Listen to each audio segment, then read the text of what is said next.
para ouvir a minha palavra que eu considero a Deus. Obrigado. Cumprimento a igreja com a paz do Senhor. A igreja pode se sentar.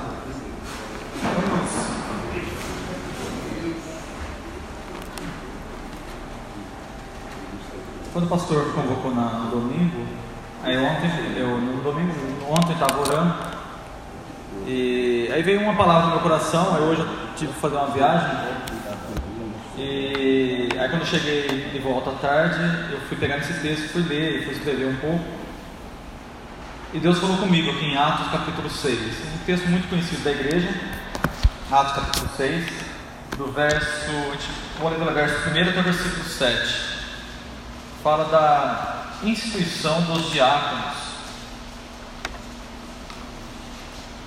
Eu pensava, porque desde sábado, né, pastor? Então já estou fazendo as últimas coisas nesse tempo, né? Eu estou com saudade. Estava falando com o pastor Ed no domingo que eu vou sentir muita saudade daqui, né? 10 anos aqui, eu senti muita saudade mesmo. E ontem mesmo, na aula de teologia, a gente falava também sobre isso. E nós estamos nos últimos. Foi a última ceia, o último culto domingo, hoje é a última terça, quinta, é o último culto de quinta, né? Vai ser esse tempo, vai ter outra utilização, o pastor já falou, né? Sobre escola, sobre uma congregação, mas como sede nossa é o último culto de terça, né? A quinta vai ser o último culto de quinta-feira nesse tempo. Então, com certeza nós sentimos saudades, isso faz parte. Mas Deus está nos levando para uma casa abençoada, onde Ele nos deu, onde é um presente de Deus para nós, e principalmente para que almas também venham ser ganhadas para o reino de Deus. E eu fiquei pensando no que falar, né, nesse último dia. E aí Deus falou ao meu coração de que nós precisamos de obreiros, nós precisamos de pessoas dispostas a trabalhar na obra do Senhor. Um templo novo, com outras dependências maiores. E nós precisamos de obreiros, homens e mulheres preparados por Deus para poder trabalhar mesmo na obra. E aí eu vejo esse texto da instituição dos diáconos, aqui em Atos capítulo 6, e eu gostaria de compartilhar com a igreja o que Deus falou comigo nesses versículos. Diz assim a palavra do Senhor: ora, naqueles dias, crescendo o número dos discípulos, houve uma murmuração dos gregos contra os hebreus, porque as suas viúvas eram desprezadas no ministério cotidiano. E os 12, convocando a multidão dos discípulos, disseram: não é razoável que nós deixemos a palavra de Deus e sirvamos as mesas. Escolhei, pois, irmãos, dentre vós 7 varões de boa reputação, cheios do Espírito Santo e de sabedoria, aos quais constituamos sobre esse importante negócio. Mas nós perseveraremos na oração e no ministério da palavra. E esse parecer contentou a toda a multidão. E elegeram Estevão, homem cheio de fé e do Espírito Santo, e Filipe, e Prócoro, e Nicanor, e Timão, e Pármenas, e Nicolau, prosélito de Antioquia, e os apresentaram ante os apóstolos. E esses, orando, lhes impuseram as mãos. E crescia a palavra de Deus, e em Jerusalém se multiplicava muito o número dos discípulos, e grande parte dos sacerdotes obedecia à fé. Até aqui. Como ser um bom obreiro? Como ser um obreiro na casa do Senhor? Quando a gente olha a qualidade desses diáconos que foram instituídos ali na igreja, a igreja chamando de igreja primitiva, né, que de primitivo não tinha nada, apenas estava iniciando, né, era uma igreja já muito usada por Deus, que estava se iniciando ali. Nós vemos que eles tinham umas qualidades, foi imposta algumas qualidades para a escolha desses 7 varões, que tinha que fazer parte da vida dele para que eles pudessem fazer parte desse ministério. Às vezes a gente olha, e eu vejo, a gente tem o hábito, né, observa, muitas pessoas almejam o ministério, almejam estar na obra do Senhor, almejam trabalhar na obra do Senhor, mas às vezes não quer ter as qualidades de um bom obreiro, às vezes quer ter os louros do ministério, quer se apresentar, quer se mostrar perante a igreja, perante o povo, mas não quer ter uma vida realmente de entrega ao Senhor, não quer ter as qualidades de que um bom obreiro tem que ter.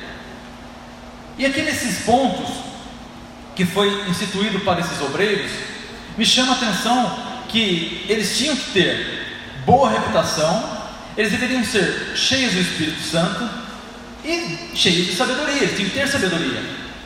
E o que é isso? O que é ter boa reputação? O que é ser cheio do Espírito Santo? E o que é ser cheio de sabedoria? O que é ter essa sabedoria que é colocado aqui? Isso foi a meditação que Deus colocou no meu coração, para que nós pudéssemos hoje estudar sobre isso. O apóstolo Paulo escreveu em Éfeso, capítulo 4, versículo 11 e 12, o que Deus faz quando Ele determina, quando Ele te escolhe. Ele te dá uma posição, ou uma distinção, ou alguma coisa na tua mão para fazer. Muitos serão chamados para um ministério, outros para outro. Eu sempre digo que trabalhar na obra do Senhor tem que ser algo que te dá prazer, tem que ser prazeroso. Eu não consigo entender alguém que vá para a igreja, ou que vai exercer alguma coisa, contrariado. Porque quando você faz qualquer coisa contrariada, você naturalmente não faz aquilo de bom grado. Então, se você está fazendo alguma coisa para Deus e não está fazendo isso com o coração voltado para o que Deus colocou, para o que você está fazendo, então não faça. Porque se você fizer contrariado, você com certeza não fará bem feito. Quando Deus chama você para o ministério, Ele vai te dar alegria de trabalhar nisso que Ele te chamou. Você pode ter certeza absoluta que independente do trabalho que você esteja fazendo, ou quem esteja fazendo, aquilo tem que causar prazer, alegria. Eu digo sempre que às vezes quando alguém olha, por exemplo, para uma pessoa que entregou a sua vida e está trabalhando em outro estado ou em outro país, às vezes um país que persegue cristão, mas aquela pessoa está lá naquele país sofrendo perseguição, sofrendo necessidade muitas das vezes, mas está entregue, você pode ter certeza absoluta. Se ele foi chamado para aquele ministério, se ele foi chamado para aquele trabalho que ele está fazendo, por mais difícil, por mais longo que seja eu olhar para ele e ver o sofrimento que ele esteja passando, você pode ter certeza que o que ele está fazendo está dando alegria e prazer na vida dele. Ele não está lá fazendo algo ou se entregando num país árabe que persegue cristão e outros países muçulmanos, se isso não lhe dá prazer, por mais absurdo que seja. Às vezes a gente olhar e falar assim, mas por que ele está fazendo isso?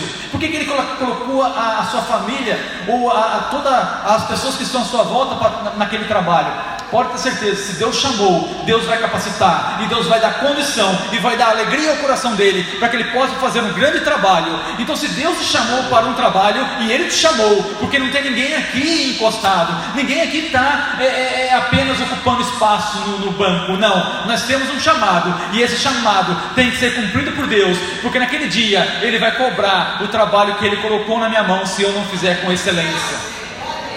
O obreiro tem que fazer o trabalho com excelência. E o apóstolo Paulo escreveu aqui em Efésios, para o povo de Éfeso, capítulo 4, versículo 11 e 12, assim, e ele mesmo deu uns para apóstolos, e outro para profetas, e outro para evangelistas, e outro para pastores e doutores, querendo o quê? O aperfeiçoamento dos santos para a obra do ministério, para a edificação do corpo de Cristo. Então ele chamou um para pastores, outro para doutores, outro para diácono, outro. Eu não sei o trabalho que Deus chamou, mas o trabalho que Ele te chamou foi para o aperfeiçoamento dos santos, para a obra do ministério e para a edificação do corpo de Cristo. O trabalho que Deus te deu é para o aperfeiçoamento do corpo de Cristo. Então por isso que eu tenho que fazer esse trabalho com a maior excelência. Não, eu sempre falo para os alunos aqui no curso teológico, uma das coisas que mais me dá prazer é ensinar. E quando eu não consigo admitir de vir aqui e não estar preparado para isso, eu não sou melhor que ninguém, ninguém aqui é melhor que ninguém, mas nós temos que fazer aquele trabalho que você propôs a fazer da melhor maneira possível. Da melhor maneira possível, porque esse trabalho é para a edificação do corpo de Cristo. Por isso que nós falamos sempre que não se admite alguém pegar o microfone em cima de um púlpito e pregar heresias, ou pregar coisas que desagradam a Deus, porque isso, o que eu falar aqui, se eu falar, e hoje a oração minha sempre é essa, quando o pastor me chama para pregar ou para ensinar, é o que? Deus, não permita que eu fale coisas contrárias à tua palavra, porque eu sei que eu serei responsável pelo que eu falar aqui. Então se eu e você tem um ministério, tem algo para fazer, faça com excelência, e isso não vai te causar constrangimento, isso não vai te causar alguma coisa que fala, não, é uma obrigação, não, vai te dar prazer em fazer, por mais difícil que seja, por mais corrida que seja a sua vida, você fará, e fará o melhor, porque é isso que Deus quer. Porque se Ele te chamou, Ele vai te capacitar. É para isso que Ele nos chama. Eu não sei para que Ele te chamou, mas você sabe, porque isso queima em teu coração. Ah, pastor, mas não está queimando. Então ore, a partir de hoje comece a orar, porque Ele vai fazer queimar em teu coração. O trabalho que Deus colocou na sua mão, faça da melhor maneira, porque o seu chamado é para o quê? Para o aperfeiçoamento dos santos. É por isso que nós trabalhamos. É por isso que você faz o trabalho que Deus colocou. Se é para trocar, então esse é para você fazer para o aperfeiçoamento dos santos, para a edificação do corpo de Cristo. Ah, se o seu trabalho é trabalhar na diaconia, então esse é o trabalho como esses homens que foram chamados. Quando você olha aqui e vê as qualidades dele, depois vê o trabalho que esses homens fizeram, como Estevão mesmo, que entregou a sua vida, o Filipe, quando começou a perseguição, que ele saiu ali de Jerusalém, e nós vemos que ele continuou trabalhando na obra do Senhor. Ele não cruzou os braços, ele não ficou desiludido quando ele foi expulso de Jerusalém pela perseguição dos romanos. Mas ele foi trabalhar, e os outros diáconos também. Eles, se nós olharmos para as qualidades dele, quem sabe eles poderiam querer um cargo maior. Ah, eu poderia ser então agora um apóstolo, eu poderia ser um pastor, eu poderia ser um arcanjo, eu não sei. Tem pessoas que acham que tem que ser alguma coisa para que as pessoas possam olhar. Mas se Deus te chamou e o teu trabalho às vezes não chama muita atenção, não se preocupe, porque esse trabalho para Deus é o que vai te dar os galardões. Ontem nós falávamos sobre o arrebatamento da igreja, que é a última matéria do curso Nossa Escatologia, e eu falava assim, olha, quando a igreja for arrebatada, nós vamos estar perante o tribunal de Cristo, e esse tribunal não é para julgar-nos, é para que nós possamos receber os galardões, e esses galardões serão dados de acordo com o nosso trabalho que Deus nos deu. Então pode acontecer de pessoas que foram proeminentes aqui, que foram líderes, grandes líderes, e ter um galardão menor que o teu, porque se você fez com mais excelência que ele, é o que Jesus quer que faça. Não importa o tamanho, importa a sua dedicação, importa o que ele colocou na tua mão. Quando aquela parábola que nós vemos daqueles homens que receberam os talentos, um recebeu 5, o outro recebeu 2 e o outro 1. O que recebeu 5 trabalhou e foi mais 5. O que recebeu 2 trabalhou e foi mais 2. E o que ganhou 2 só, ele não foi inferiorizado em relação ao que recebeu 5, não. Ele também foi abençoado, não importa. E o que recebeu 1, se ele tivesse trabalhado e angariado mais 1, ele também seria tão abençoado quanto o que ganhou 5. Porque não importa a dedicação. Porque ele dá de acordo com a sua capacidade, e dentro da sua e da minha capacidade, é o que nós vamos fazer de melhor para ele, é o que nós vamos fazer de melhor para o aperfeiçoamento do quê? Do corpo de Cristo, o aperfeiçoamento dos santos e a edificação do corpo de Cristo. É para isso que nós somos chamados. E as 3 qualidades que nós vemos aqui desses homens chamados por Deus era o quê? Boa reputação. E eu comecei a pensar, por que o obreiro, o crente, tem que ter uma boa reputação? Boa reputação, o que significa isso? Significa ter uma boa conduta moral e espiritual, ser respeitado pelas suas atitudes e caráter, para que o seu próximo, ou para que com o corpo de Cristo, como o mundo que nos rodeia, podendo dar testemunho de uma vida moralmente limpa e espiritualmente positiva, dentro dos valores morais e espirituais que as Sagradas Escrituras nos ensinam. É isso, é ter boa conduta, é ter uma conduta moral e espiritual respeitada. Isso é ter uma boa reputação, que foi escolhido aqui para esses homens. Muitas vezes nós queremos ser um obreiro, queremos ser um crente, e todos nós somos obreiros da casa do Senhor, independente do cargo que você, não precisa muitas vezes você ser aqui consagrado, não, você foi chamado, você já é um obreiro, você tem que trabalhar na obra, porque o ID de Jesus é para todo mundo, não é só para o pastor, não é só para o evangelista, não é só para o presbítero, não é só para o diácono, é para todos nós que fazemos parte desse corpo de Cristo, pregar o evangelho. Então, se eu fui chamado para pregar o evangelho, eu sou um obreiro da casa do Senhor, eu estou trabalhando na casa do Senhor, eu estou fazendo com que o corpo seja edificado. E como que eu tenho que ser? Primeira coisa é o quê? Ter o quê? Uma boa reputação. E uma boa reputação é ter uma conduta boa, uma moral, o espiritual respeitada perante as pessoas. Infelizmente, hoje em dia, os crentes às vezes não dão muito valor a isso. Quantos crentes compram hoje e não pagam? Quantos crentes hoje não se preocupam em ter o nome no SPC? Se aconteceu uma crise, aconteceu um problema, isso pode acontecer, mas tem pessoas que fazem isso como se fosse algo natural. Tem pessoas até que acreditam que se orar vai aparecer dinheiro na conta dele. Pode acontecer, Deus pode fazer isso, mas não é uma regra. Então não faça conta que você não tem condições de pagar. E eu não posso fazer isso. Quando eu estou falando para mim em primeiro lugar. Para que eu possa ser um obreiro da casa do Senhor, eu tenho que ter uma boa reputação. As pessoas têm que olhar para mim e entender que eu estou trabalhando na obra do Senhor da melhor maneira possível. Essa foi a primeira qualidade que aqueles homens, para serem escolhidos para serem diáconos, tinham que ter: boa reputação. As pessoas tinham que olhar para ele e eles tinham que ter um bom nome. O nosso testemunho ou é para a glória do Senhor, a quem sirvamos, ou é para servir a comentários de outras pessoas.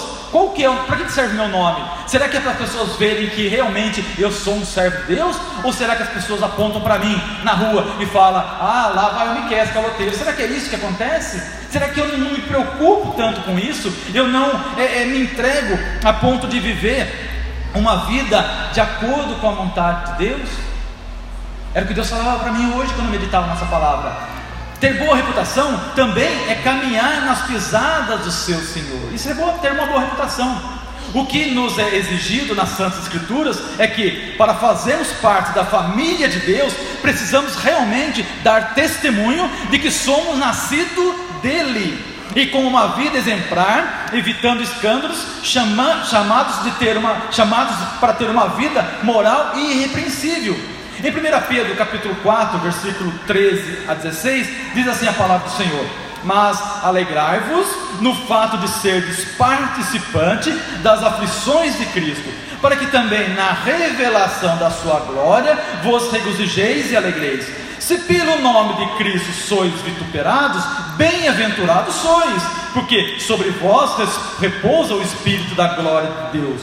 Quanto a eles, é ele sim blasfemado, mas quanto a vós é glorificado. Que nenhum de vós padeça como homicida, ou ladrão, ou malfeitor, ou como o que se estremece em negócios alheios, mas se padece como cristão, não se envergonhe, antes glorifique a Deus nesta parte. Então é caminhar dentro da vontade de Deus, caminhar como Cristo andou, fazer de acordo com as pisadas do Mestre. Foi isso que Ele nos ensinou. Então, se eu quero ter uma boa reputação, as pessoas têm que olhar para mim e fazer como os primeiros cristãos, quando seguiam os passos de Jesus, começaram a ser chamados de cristãos. O que é ser cristãos?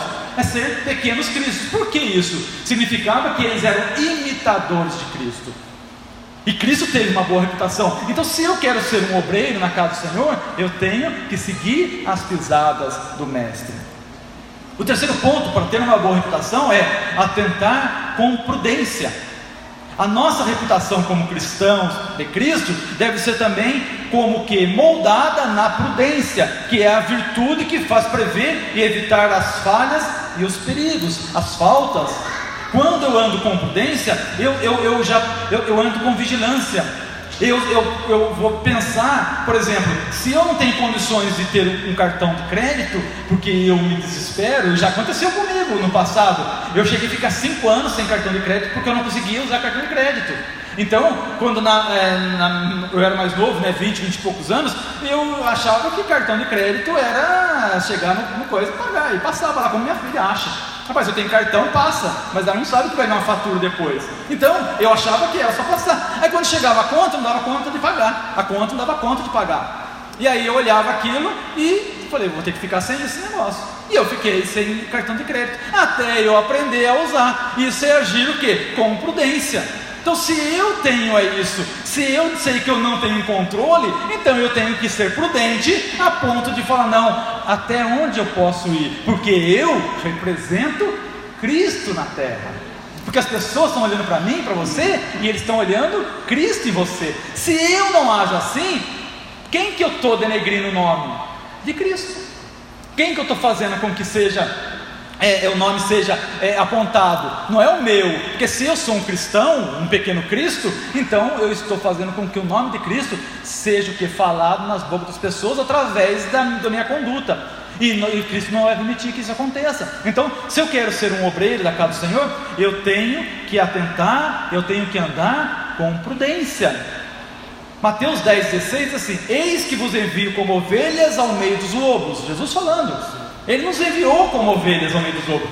Portanto, sede prudentes como as serpentes, e inofensivos como as pombas. Seja prudente no meio dos lobos, porque os lobos estão lá, né? Quem já viu aqueles filminhos de lobo? Como que o lobo age quando ele vê a ovelha? O olhinho dele até brilha, porque ele quer pegar a ovelha. Nós somos ovelhas, os lobos estão querendo nos pegar de todas as maneiras. E aí como que eu tenho que ser? Prudente, para que esse lobo não me pegue. É isso que Jesus nos ensinou. Então, aquele obreiro que tem uma boa reputação, ele age com prudência. E o quarto ponto da prudência: perseverando na humildade. Filipenses capítulo 2, versículo 3 a 7 diz assim, olha o que Paulo escreveu aos Filipenses: nada façais por contenda ou por vanglória, mas por humildade. Cada um considere os outros superiores a si mesmo. Não atente cada um para o que é propriamente seu, mas cada qual também para o que é dos outros, de sorte que haja em vós o mesmo sentimento que houve também em Cristo Jesus, que sendo em forma de Deus, não teve por usurpação ser igual a Deus, mas esvaziou-se a si mesmo, tomando a forma de servo, fazendo-se semelhante aos homens, agindo como? Com humildade. O crente que tem uma boa reputação, ele vai saber, ele vai agir, ele vai ser inteligente a ponto de agir também com humildade. Ele vai entender que ele, até onde ele pode ir, e ele não vai querer a glória para si, porque a glória pertence a Deus. Se Deus te abençoar, se você for chamado e ouvir, por exemplo, um elogio, você tem que falar: a glória não é minha, a glória é de Deus, porque esse foi o pecado de Satanás, quando ele quis a glória de Deus para si. Então, muitas das vezes as pessoas acham que tem que ser para si. Eu estava ouvindo há poucos dias, um amigo nosso pastor, e ele falou que dirige uma grande igreja de São Paulo, e aí ele estava no púlpito, chegou aquele pregador, daquele que usa, aqueles né, que são famosos, e aí ele chegou, né, para pregar na igreja, a igreja lotada, mais de 4.000 pessoas, e nisso chegou um dos pastores da mesa diretora da nossa sede.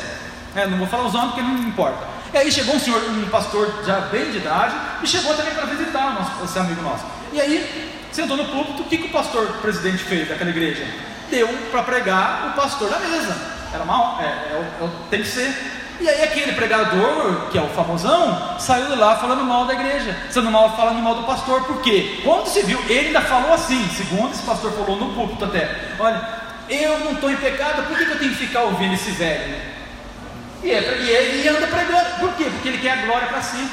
Ele é daqueles que acham que ele é que tem que ser glorificado, não é Deus. Então ele vem e fala coisas que desagradam a Deus muitas das vezes. Por quê? Porque ele quer a glória para si. Então, quantas pessoas hoje estão na igreja, querem ser obreiros para ter a glória, mas quando nós somos crentes de verdade, quando nós realmente somos obreiros da casa do Senhor, de acordo com o que Deus quer, eu tenho que agir dentro da humildade, porque eu não vou querer uma coisa que não me pertence. Quando eu falo aqui, eu não falo de mim, eu falo da palavra de Deus. Então a glória não é minha, a glória é de Deus, porque é Ele que nos usa. Enquanto nós formos humildes a ponto de entender que nós dependemos totalmente de Deus, Deus vai te usar. Mas no momento que eu achar que eu sou bom, aí Deus não vai usar mais, eu vou fazer as coisas. E aí posso até emocionar as pessoas, porque existem técnicas hoje que as pessoas usam para fazer as pessoas chorarem. Mas será que é Deus que está falando? Será que realmente é Deus que está usando aquela pessoa para falar? Então, quando eu ajo com humildade, eu entendo que eu sou dependente de Deus. Quer ser um obreiro da casa do Senhor? Seja dependente dele. E o segundo ponto que eu vejo aqui para ser um obreiro da casa do Senhor é o que? Ser cheio do Espírito Santo. O que é ser cheio do Espírito Santo? Eu grifei apenas 3 pontos aqui, existem outros, mas 3 pontos pelo nosso tempo. O primeiro é saber, coração rápido para perdoar. Quer ser cheio do Espírito Santo? Tem que saber perdoar. Não tem como ser crente sem saber perdoar. Ah, pastor, não dou conta, então vai orar que Jesus vai te dar conta. Jesus vai te ensinar a perdoar. Não existe crente que não consigo perdoar. Eu vi um pastor falando uma vez que quando eu não perdoo alguém, é como se eu pegasse um copo de veneno e falasse assim: eu vou tomar esse veneno para que o outro morra. Porque se eu não perdoo aquela pessoa, é como se eu tivesse o veneno para o outro morrer. Só que quem vai morrer? Eu que estou tomando veneno. Quando não perdoa, é isso. Quando não perdoa, a doença vem para mim. Jesus Cristo deu um grande exemplo. O maior exemplo que nós podemos ver é de Jesus. Quando ele estava para ser crucificado, aqueles homens bateram nele, aqueles homens colocaram uma coroa de espinho nele, aqueles homens cuspiram nele, aqueles soldados fizeram tantas coisas com Cristo. E aí ele crucificaram o nosso mestre. E lá na cruz, ele olha para aqueles homens, e em Lucas capítulo 23, 33 e 34 diz assim a palavra do Senhor: e quando chegaram ao lugar chamado a caveira, ali o crucificaram, e aos malfeitores, um à direita e o outro à esquerda. E dizia Jesus: Pai, perdoa-lhes, porque não sabem o que fazem. E repartindo as suas vestes, lançaram sortes. Jesus sofreu tanta coisa, mas em momento algum ele usou o seu poder para benefício próprio. Em momento algum da vida de Cristo, vocês podem ler a vida de Cristo nos evangelhos, em momento nenhum Jesus usou o seu poder para benefício próprio. Ele sempre usou o seu poder para benefício da igreja que ele estava fundando, das pessoas que ele estava salvando, das pessoas que ele estava trazendo. Ele poderia ter feito tanta coisa, mas ele não fez, porque ele ama a mim e a você, e ele nos deu o exemplo. Lá na cruz, mesmo no final ali, ele olhou para aqueles homens e falou: Pai, perdoa eles, porque eles não sabem o que fazem. Ah, mas ele era Cristo. Você pode pensar, né? Mas ele era Jesus. Mas então vamos ver então aqui, quando foram escolhidos esses 7 varões para ser diáconos da igreja, que tinham que ter boa reputação, cheio do Espírito Santo e sabedoria. Foi escolhido entre eles, o primeiro que fala aqui, Estevão. Só que no capítulo 7, no capítulo 6 mesmo já começa, até o capítulo 7, nós vemos Estevão pregando para os judeus. E aí eles pegam Estevão, levam Estevão para fora, e eles começam a fazer o que com Estevão? Apedrejar. Você já pensou um pouquinho que, pelo nome de Jesus, se alguém estivesse te batendo pelo nome de Jesus, o que você agiria? Como você agiria? É a pergunta que está fazendo para mim também agora nesse momento. Como eu agiria hoje se alguém me pegasse e começasse a me bater pelo nome de Jesus? Será que eu seria como alguns que eu já ouvi falar assim: eu sou crente, mas o meu braço não está convertido ainda, então eu parto para cima? Meu irmão, se o seu braço não está convertido, arranca ele fora, porque ele vai te levar para o inferno. Então, como que o cristão tem que ser cheio do Espírito Santo? Saber perdoar. E Estevão, ele não era Cristo, mas ele era um representante de Cristo, ele era um cristão. Como que ele age?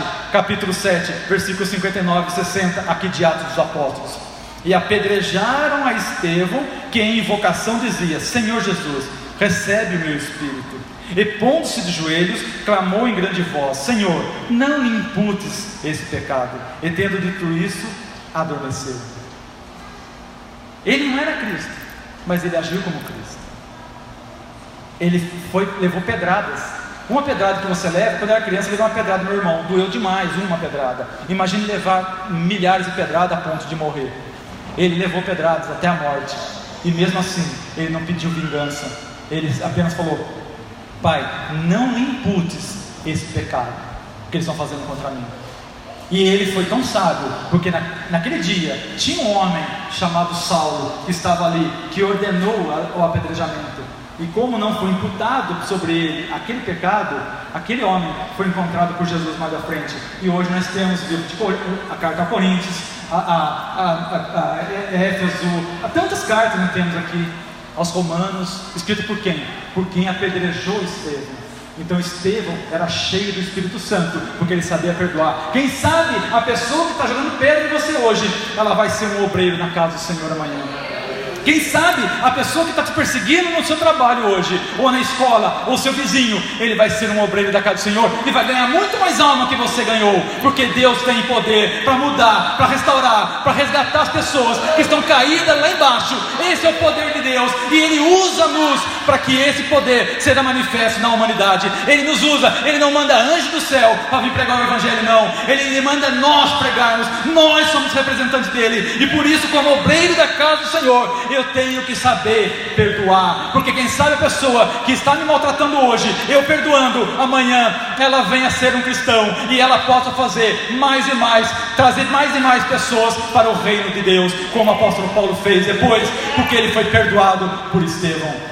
Ele não fez aquela oração: ah, Senhor, eu sou servo teu, então mata aquela pessoa, mata minha vizinha, tira ela fora. Ele não fez isso não.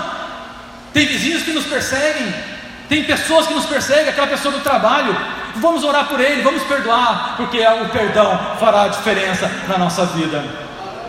Uma pessoa cheia do Espírito Santo, ele é generoso.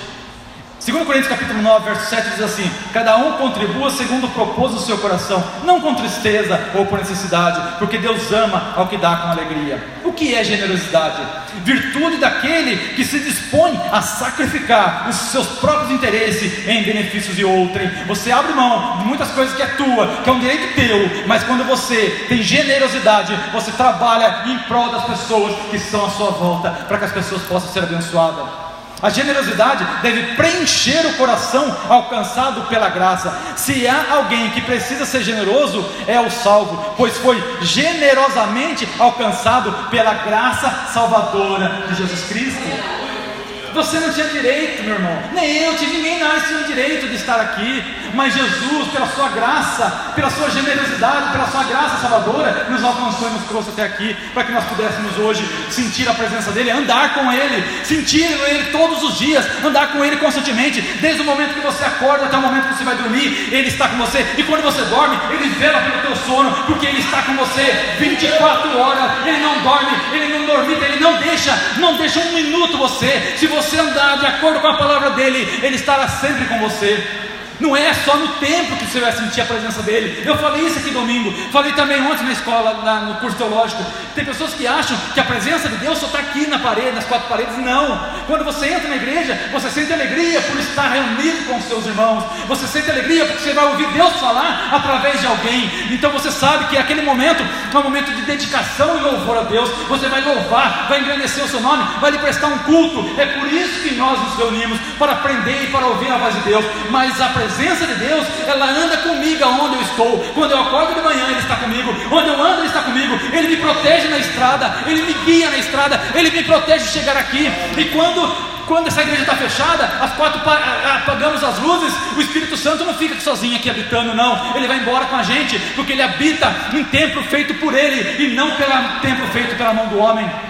É Ele que habita. Então quem traz o Espírito de Deus aqui somos nós, porque Ele está comigo. Então se quando eu chego eu vou sentir a presença somente quando eu ponho o pé na igreja, então está errado. Então você estava andando sem Ele na rua, está errado. E se eu andar sem Ele, eu vou ficar à mercê de Satanás. Agora quando eu ando com Ele, aí eu estou protegido, mesmo que venham as lutas, mesmo que venham as dificuldades, porque Ele vai me guardar e Ele vai me proteger. O crente que é generoso, ele entende isso, porque ele anda com o Espírito Santo. Em Mateus 8:10, nós vemos que de graça recebei e de graça dai. Ser generoso não é uma escolha ou opção, mas um eficiente testemunho de que somos salvos. Não é escolha ser generoso. Não pensem vocês que, eu vou ser generoso, vou ser bonzinho hoje, amanhã não. Não, crente não vive de fazendo algumas boas ações para receber alguma coisinha, não. Ele faz isso constantemente porque ele é salvo. Faz parte do caráter do crente ser generoso. Vivemos em uma sociedade marcada pelo individualismo e o egoísmo, onde parece não haver lugar para a generosidade. Mas nós não fazemos parte desse mundo. Por isso que nós não fazemos parte desse povo que vive na individualidade e vive no egoísmo. Porque nós somos salvos, nós somos diferentes. Isso é ser crente. Ser crente não é querer mostrar na sua vestimenta apenas. Eu boto um terno, uma gravata e põe uma Bíblia embaixo do braço, agora eu sou crente. Não, você pode estar sem nenhuma indumentária como cristão, mas eu ajo como cristão. É isso, é ser crente. Faz parte da essência nossa ser crente. Ser crente é algo maravilhoso.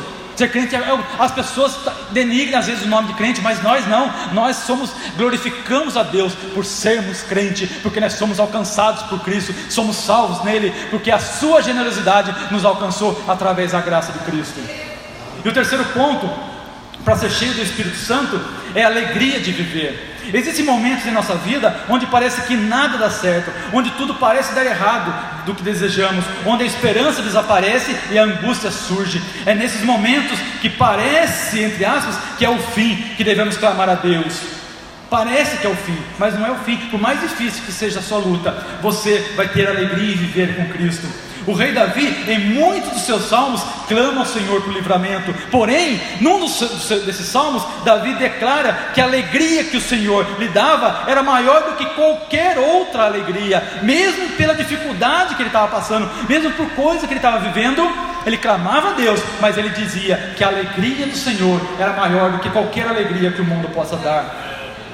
Sabendo disso, que muitos cristãos vivem mais uma alegria efêmera do que uma verdadeira alegria em Deus, é que surgiu essa mensagem. Qual tem sido muitas das vezes a sua alegria? O que te faz alegria? O Salmo 122:1 diz: alegrei-me quando me disserem, vamos à casa do Senhor. Como eu vou me alegrar então, se eu hoje sou o templo do Espírito Santo? Então eu acordo feliz com Cristo. Mas eu tenho alguns momentos de tristeza, às vezes de aflição, nas lutas que eu passo. Claro que tenho, eu sou humano, mas eu sei que a minha alegria é maior. O crente, ele é uma pessoa feliz. Por quê? Porque a alegria habita nele, a paz habita nele, Jesus Cristo habita nele. Esse é um crente cheio do Espírito Santo.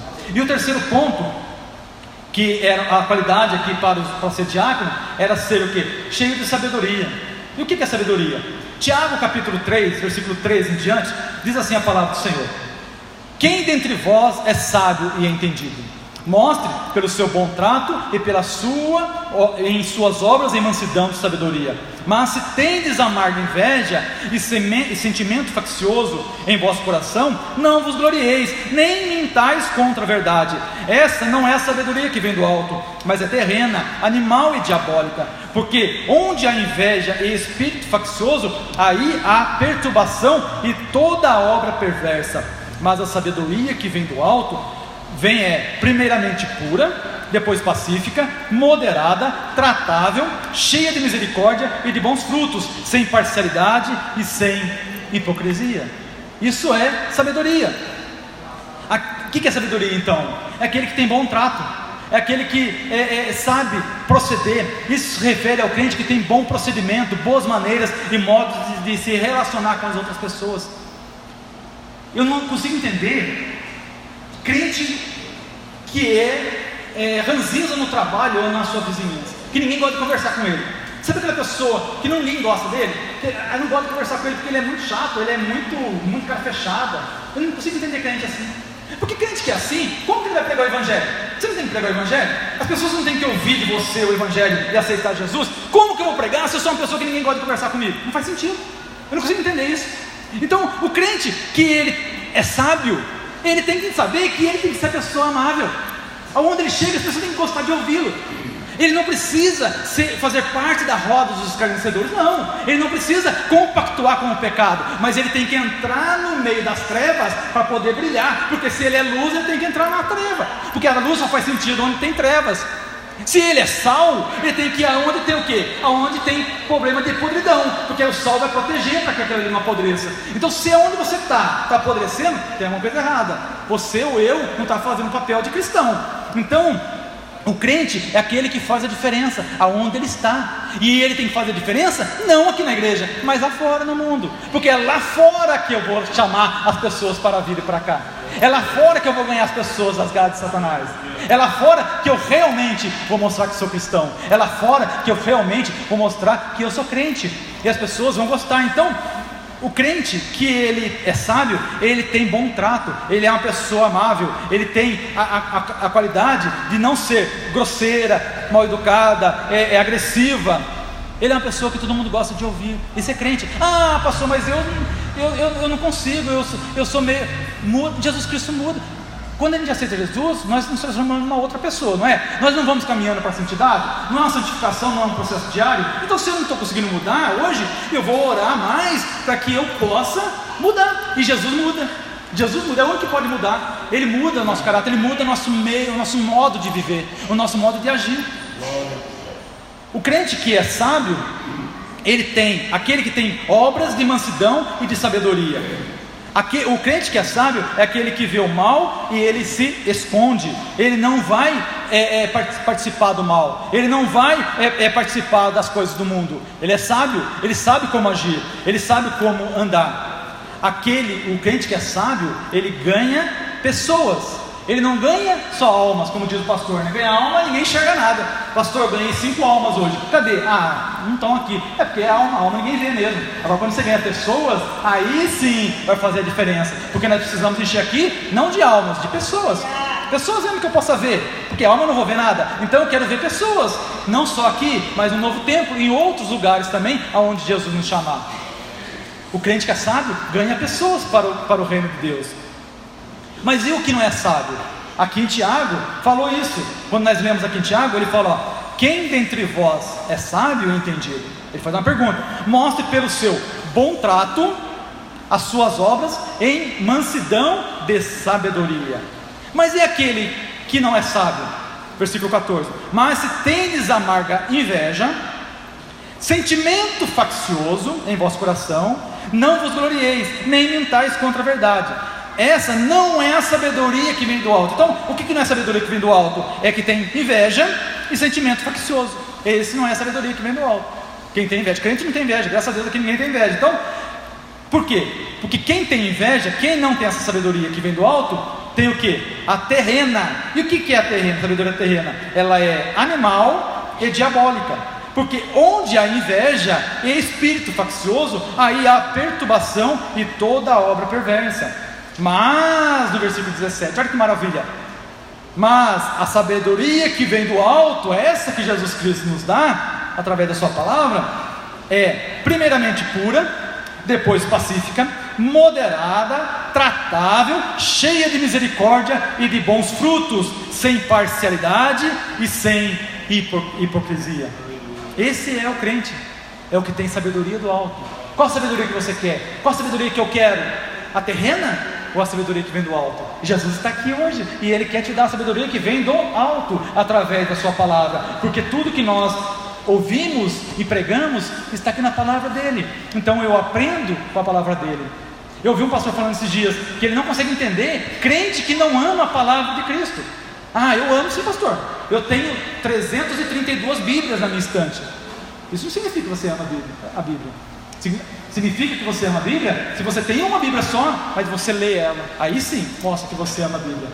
Pode ter 300 e poucas Bíblias? Pode, não é pecado. Mas é pecado você não usá-la. É pecado você não ler. Por quê? Crente tem que amar a Bíblia.